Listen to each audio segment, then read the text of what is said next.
Hello, my name is Bae.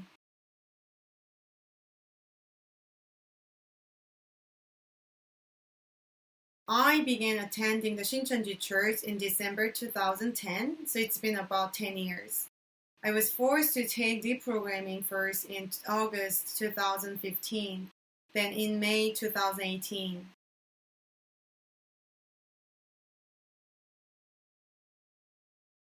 They tried to deprogram me 4 times, but I completely refused to take the program 2 of the times. The first try was in 2015. I was kidnapped and confined and forced into taking the deprogramming program.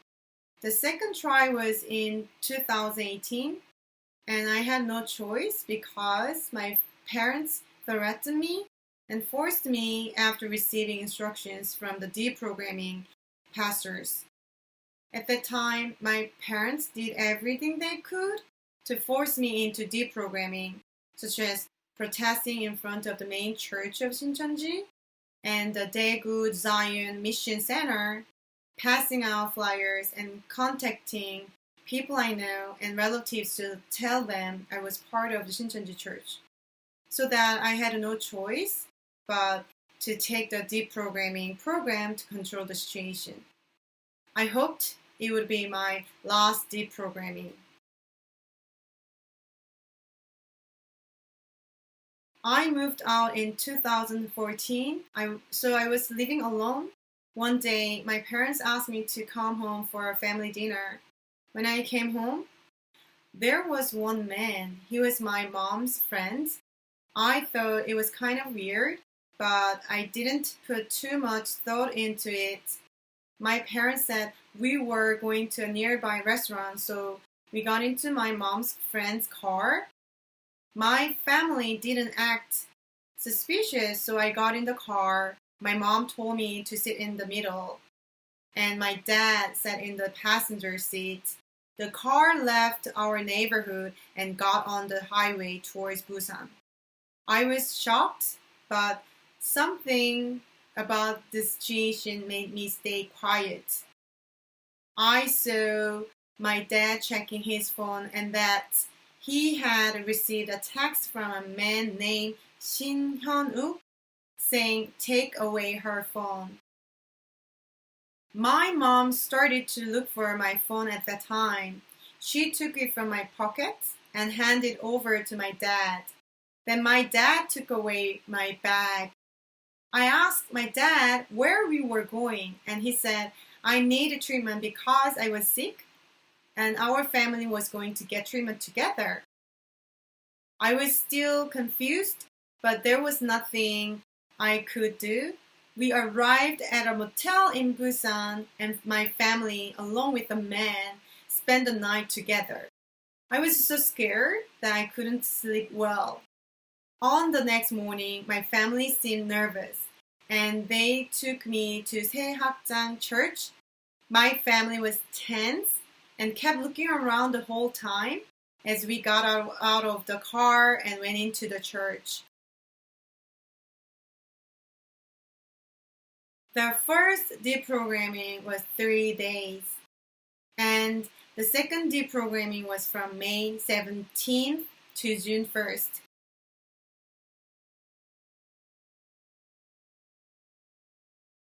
I spent the first night at a motel, and starting from the second day, I was forced to take deprogramming.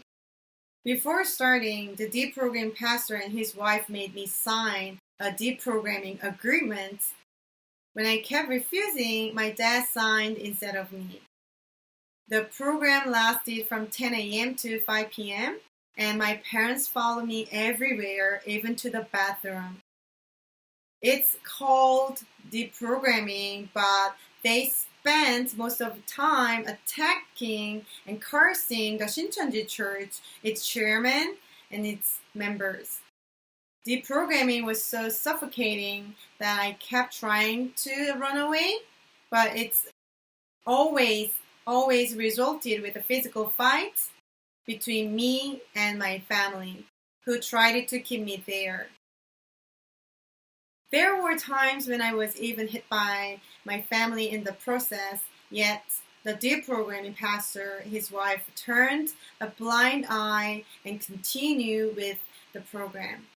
When the day's program was over, I was confined in the motel and I served for 2 days.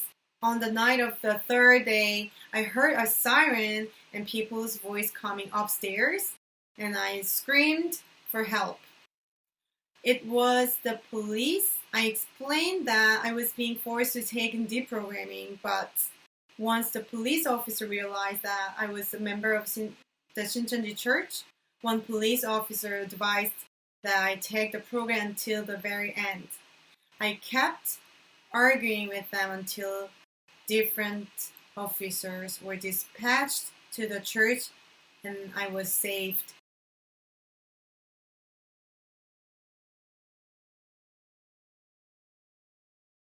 They said Shincheonji is a cult and that all the members have been deceived and brainwashed so they couldn't think properly. They called the chairman a deranged and crazy person and made personal attacks against the chairman with different data, so I would be swayed.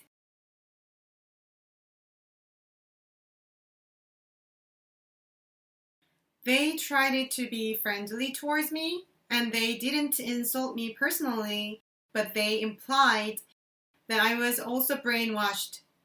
They also said that the Shincheonji members go crazy, and some women even prostitute themselves.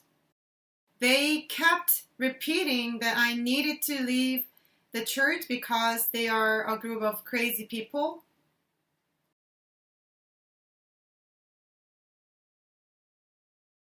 Since the deprogramming pastor and wife were aware of possible legal problems, they made sure they never laid a finger on my body. I ignored anything that happened to me. However, I knew that they were behind the deprogramming program because my family was acting completely differently. For example, my parents normally would have never hit me.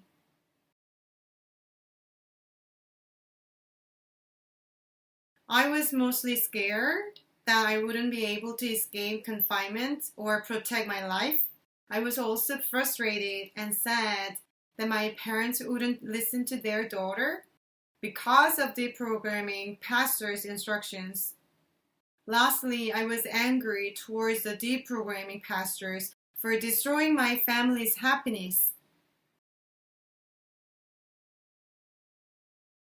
The first deprogramming left permanent scars in the hearts of all of my family members, and I still become anxious and frustrated when I think about it.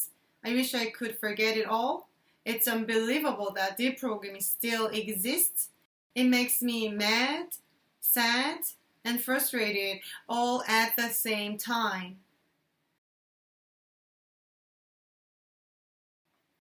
I still remember the look in my dad's eyes when I refused to eat for 2 days in August 2015.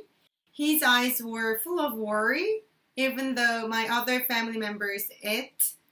My dad also didn't eat while he looked at me with concern. I loved and respected my dad, and I thought of him as my best friend, so I still tear up when I think about it.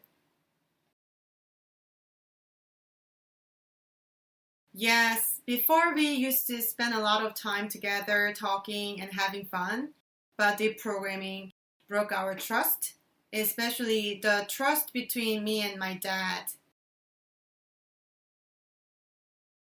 It's the same. In fact, deprogramming only taught me that the Shincheonji Church was created according to the Bible, even when my parents were instructed by the deprogramming pastors to harass me. Shincheonji told me to understand and embrace my parents and told me to act upon Jesus' words. The church words taught me to show love, forgiveness, and filial piety, and I was able to endure the situation. My family has continued to suffer since August 2015. Do you really think you showed Jesus' love out of your faith in God? Look at the result. Our family has been left with scars, sadness, and division.